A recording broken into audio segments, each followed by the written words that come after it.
Hello my friends, and get some booms in the chat, and welcome to this walkthrough of the Textguides with Mr RJTV. Hey RJ, how are you doing? I'm good. How are all you guys? Back home from Spain, and I feel a little bit browner when I left than when I left actually. To be So Spain is Europe's equivalent to Florida here in the States, huh?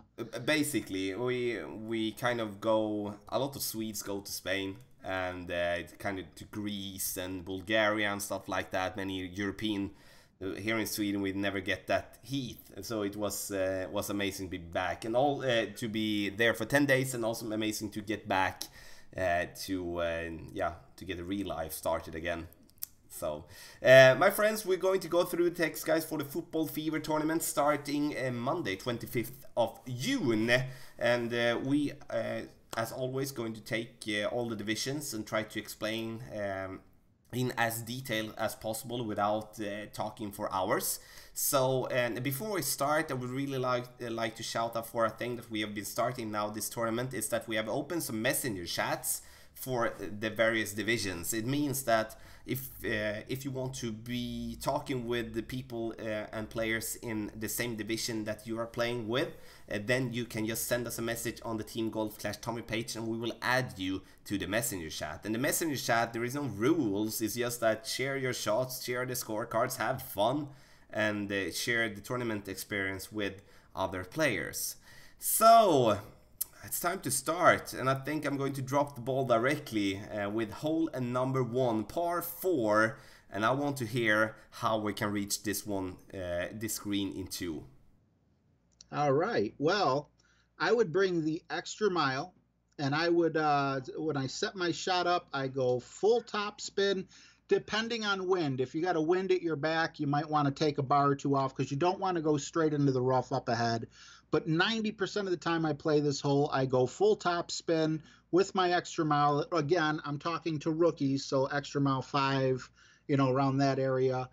If you are using a special ball, which I would recommend using a special ball, I would go with a ball that has some side spin, and I would put full side spin, full right side spin, full right curl. Try to land that, put the extra mile as far out as it'll go to that red line. Put your curl on your side spin, your top spin, curl it to the right. That'll set you up for a nice, easy second shot. Usually you'll be using your wood, and I follow the black line still as well.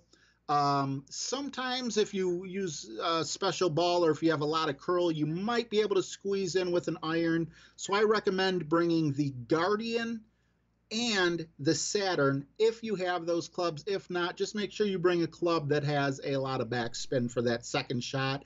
And also when you aim it, you'll notice that it takes kind of a high bounce, so something with a decent ball guide as well. Yeah, you explained it so well, because that way of playing applies on basically every level. Of course, with an amazing amount of tailwind in especially Masters, but also in Expert, you will be able to put yourself a little bit closer to the green. But then we're talking with a Berserker or a Snow Globe or a Turbo Ball. But in the end, or in general, we need to hit that fairway. To just explain a little bit more about the fairway, you can't see that on the picture, but it slopes a lot from right to left, and that's why we want to have the side spin to the right and the curl to the right to kind of straighten the ball out, so we don't get pushed out too much to the left. Because that is the thing, like if you get pushed out too much to the left of the fairway, even if you get to the top of it, then you will have a very long shot for the green, and then it will be a tough birdie to get. The green works in a different way. You can go long on the green because it slopes down, so you can basically fall back down kind of close to the pin even if you go far. So don't be afraid to go too far, but at least put your drive on the fairway and get your birdie and go from there. So we take hole number 2, and hole number 2 has been a par 3 that has been featured in 4 or 5 tournaments. And I don't blame the game makers for putting it there, because it's hard. It's so hard. So I want to hear now, Mr. RJ, can we make an hole-in-one on this par 3? Oh, absolutely. We got a straight shot here. Would I expect a hole in one? No. But with a straight on shot like this, it's definitely obtainable. I would recommend. I like personally the backbone, and I aim a little bit below where you have the black box. I generally, depending on wind in rookie, I don't think wind should be too big of a factor, but I don't put top spin or back spin on, and usually I can get my ball right up there by the hole. I would go either Navigator to knock down the wind just a little bit, or Quasar if you want a little more control on your side spin when setting up your shot. What do you think, Tommy? Yeah, I would say that I play it a little bit differently. I play, and that is mostly because when playing from the second tee, you do get some higher wind, and I like to use either an upgraded sniper or an upgraded guardian to go with max backspin. Kind of aim for, as you can see the black box on the picture, to bounce there, have the second bounce to be right at the pin, because the fairway slopes down just by the green, so we kind of need to counter for that with the bounce, as headwind in downhill fairway is going to be stopping kind of close, comparing to other type of wind.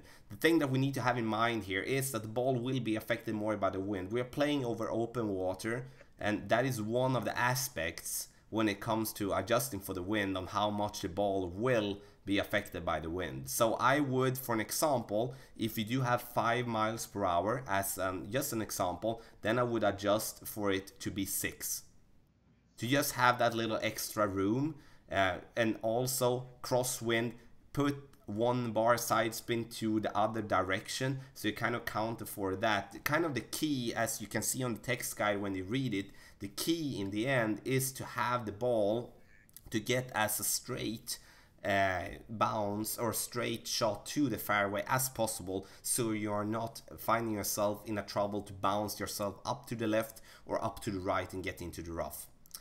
So it's a very technical hole. Masters, you play with the rocket or with a quarterback. For pro and expert, you play with a sniper or a guardian. You play with a wood club, I would say. So yeah, that was hole number 2, and I can just agree with you there, my friend. With it is absolutely possible to make a hole in one, but you should not expect it. Hole number 3, a lot of text on this hole, and we discussed it a little bit before we went on here. So now I want to hear, how can we manage this eagle? Well, you know, Tommy, first I had extra mile, then during your stream, I scratched it out and put quarterback in. I asked you about quarterback before we started recording this, and, you know, you had mentioned a big topper, and it just made this hole, it took it from, you know, scary to kind of exciting, you know. So I would go with a power ball like a Titan. And if you do have a big topper and you're playing rookie, I'm assuming it has very little accuracy. So take your time, make sure you hit perfect. Don't be afraid to put the full top spin on. And in doing so, if you nail this drive, you're going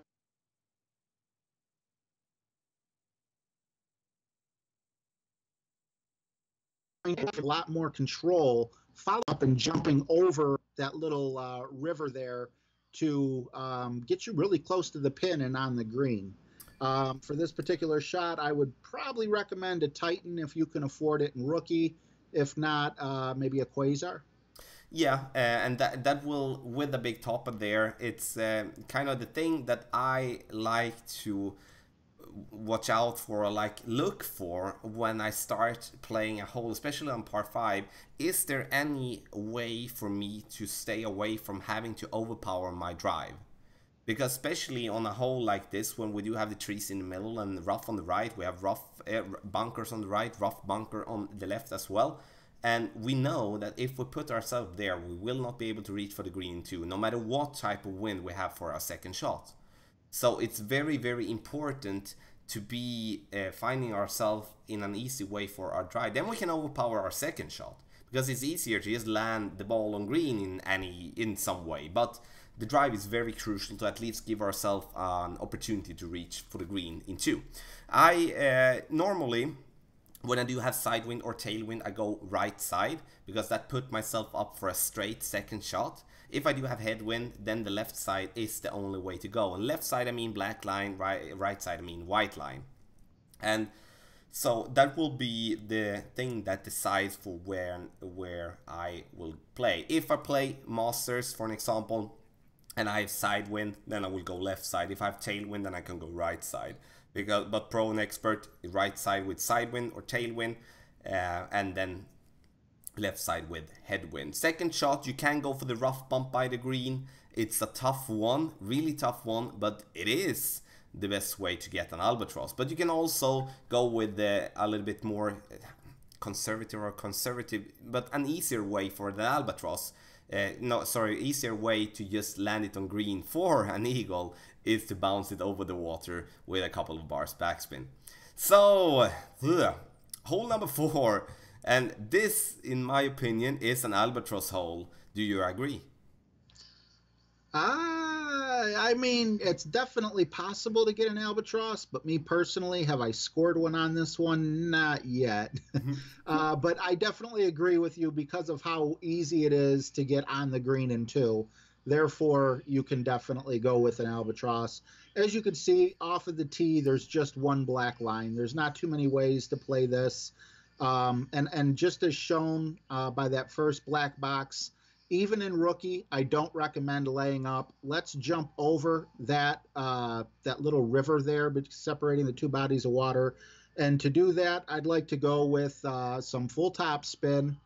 I generally play this with some right curl as well, full right curl actually, and full right spin on the ball, because you will have a tendency of ending up in the rough, which could make it harder for your second shot. On doing those 2 things, though, with the full top spin, you should be able to, with a power ball, I'm also recommending a power ball here, you should be able to bring a long iron, and a wood, both with a lot of backs.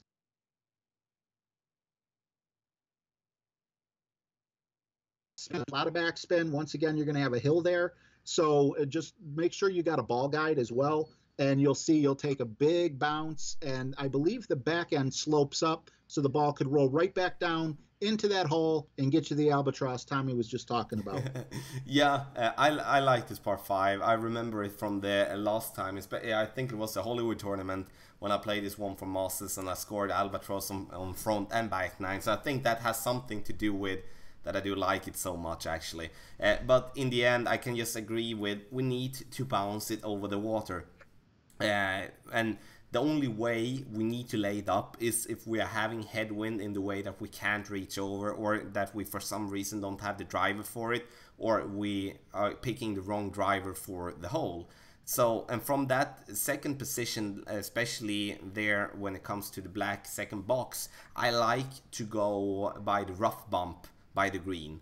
And going with Goliath, Saturn, backbone doesn't matter, but you need to have 2 bars of topspin for that shot, because you bounce it into the rough and it is a little bit uphill, so you need topspin, and you need to be not going short in the rough, of course. That is a little bit tricky. It maybe sounds trickier than it is, but it's a very, very good way to make an albatross from that position. So we're going to go to hole number 5, and this is a par 3 where even I believe it's very tough to make on hole in 1. So should we just lay up for a birdie, or do we go for it? I say go for it. I don't really see too many obstacles in the way that I play it.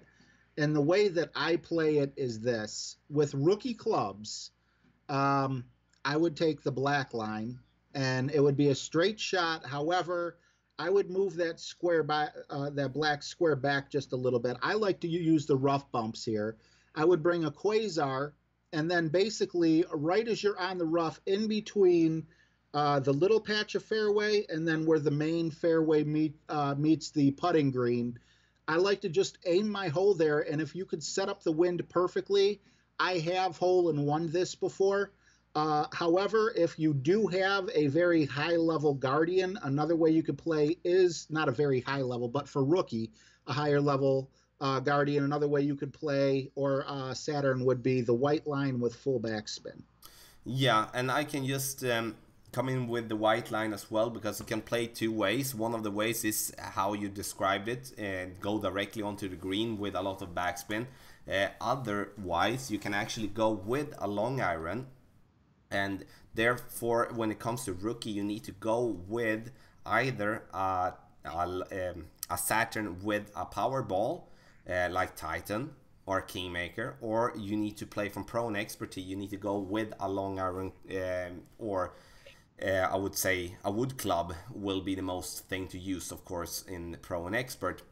Then you go for the rough bump. You use 1 bar of backspin and bounce into that tiny rough just on top of the bunker.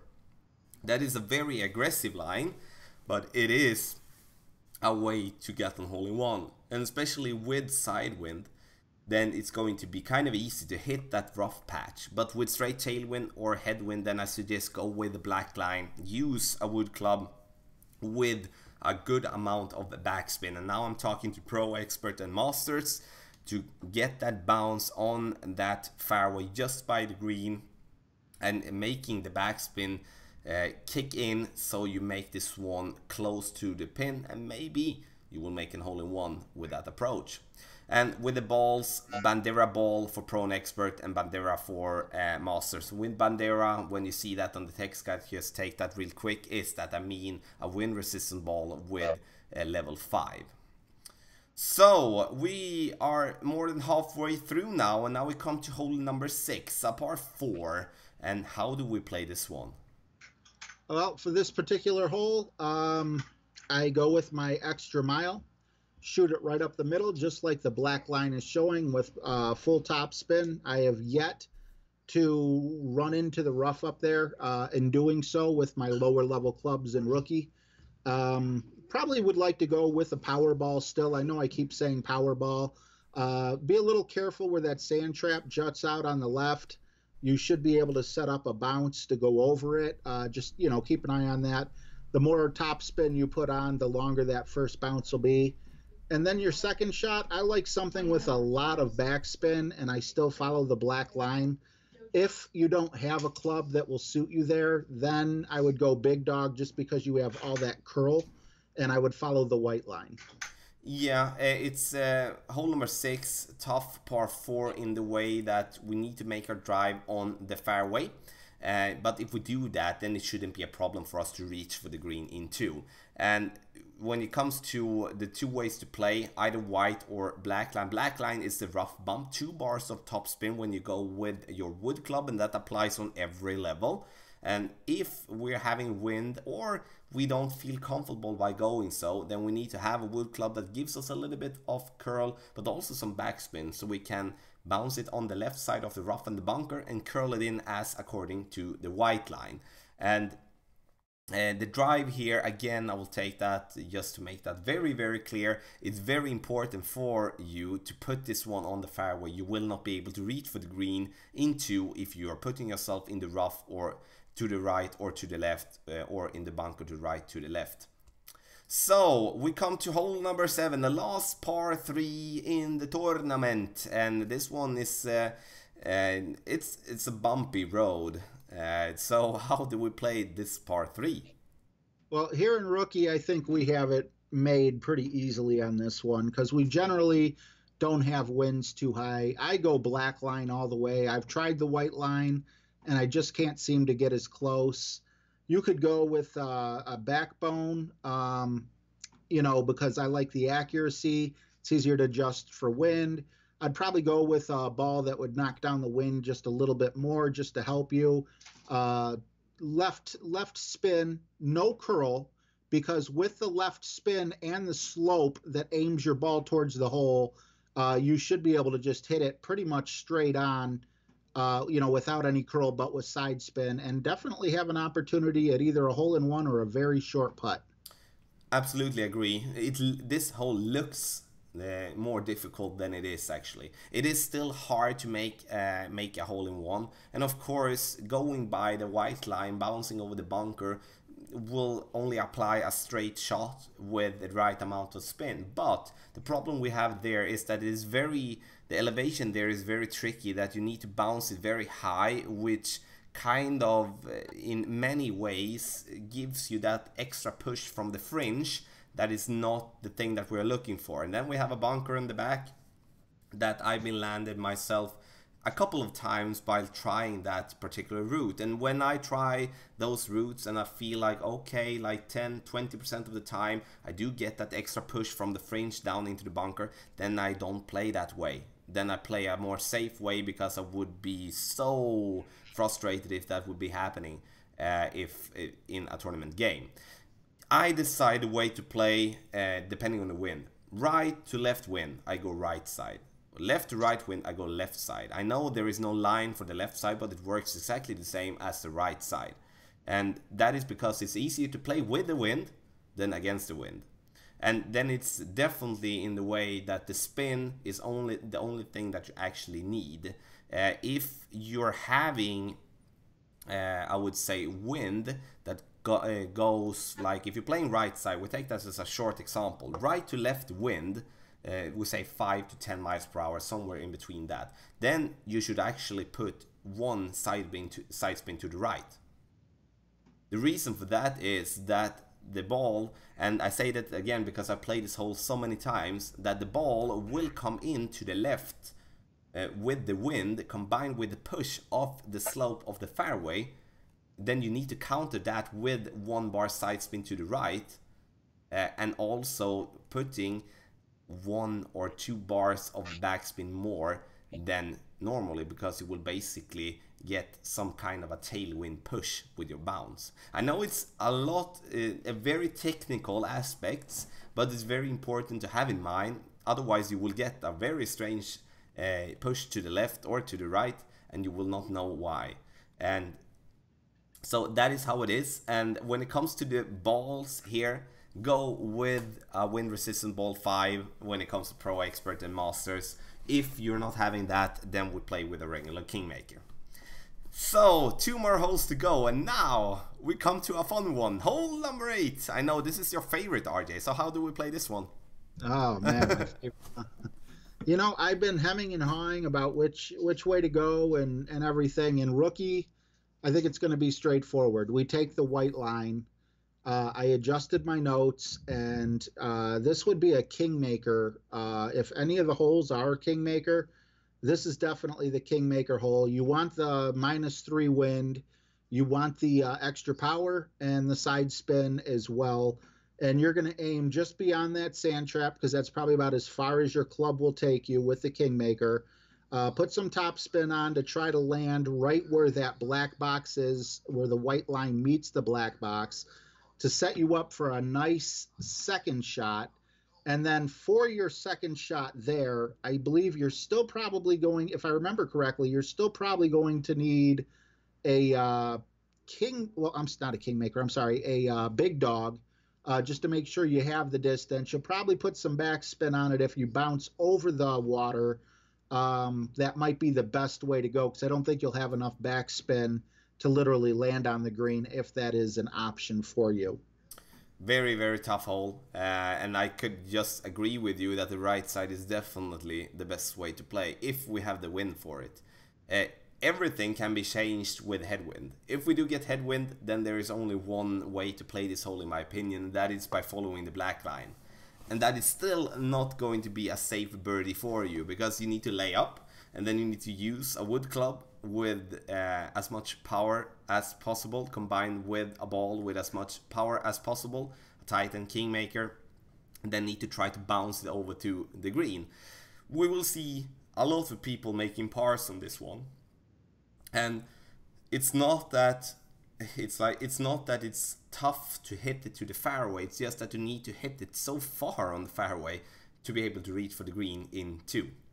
But the blue line, as you can see on the left side there, that would be a way to go, in my opinion, if you do have a lot of tailwind, because that will in the end put yourself in a position where you will be able to go with a berserker or a snow globe ball to go like full blast all in on the left side.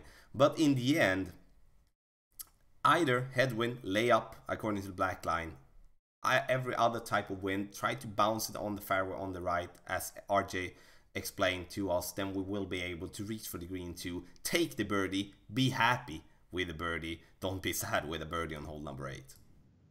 So we go to hole number 9, last hole, and we do have kind of a 3-line way here now as well, and this is a par 5 that can be tricky. So how do we play this one? Man, this one gave me fits back in the Hollywood tournament. I would go with a ball with a lot of side spin and power, and I take the black line with the quarterback, and I use a lot of curl, top spin and left spin to set me up right about where that second black box is. After that, I like to also ride the big dog coming on in and bounce it where that's the last black box is, and try to get it onto the green.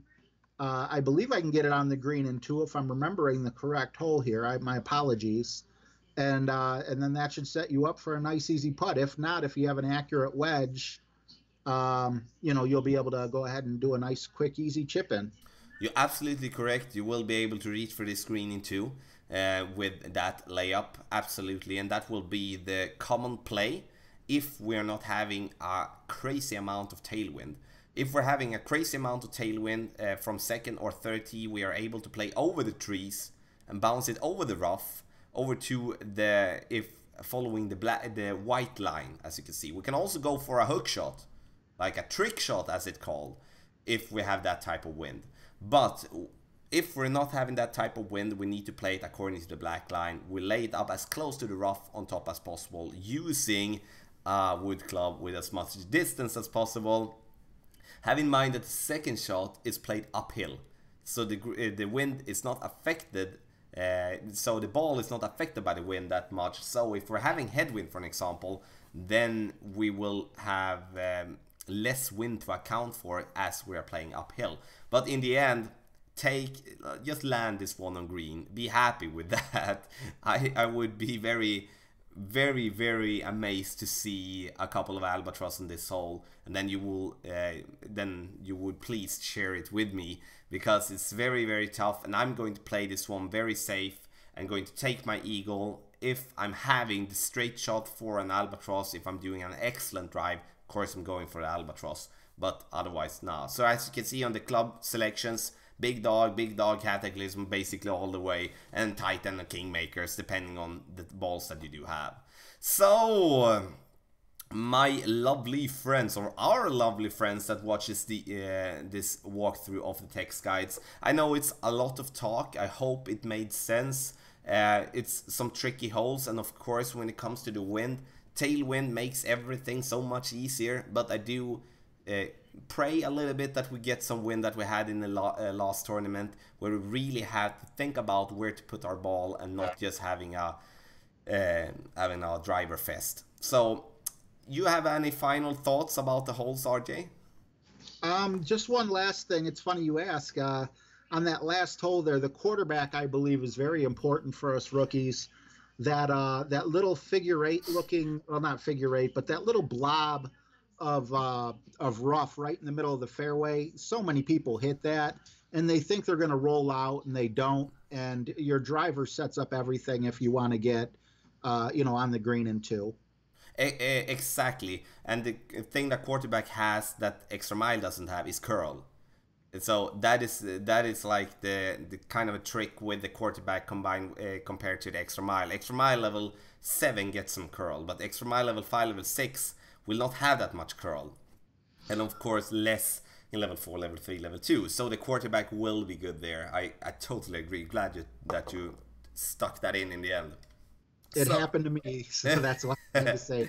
So, streaming, I'm streaming basically every day of the week. I'm streaming, yeah, the rounds in every division. So I'm playing Rookie to Masters and going to be playthroughs with the correct tournament win out Monday and Tuesday, maybe one on Wednesday, depending on how it gets. How will you be streaming this tournament?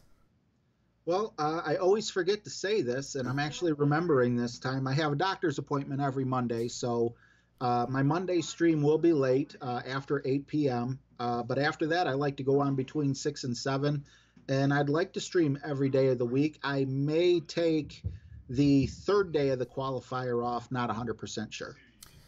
Then that sounds good. So I say thank you, my friend, and we will end this video by thanking you all for watching. And if you do have any questions, please make a comment in the comment section below. So happy stroking to you all. Bye.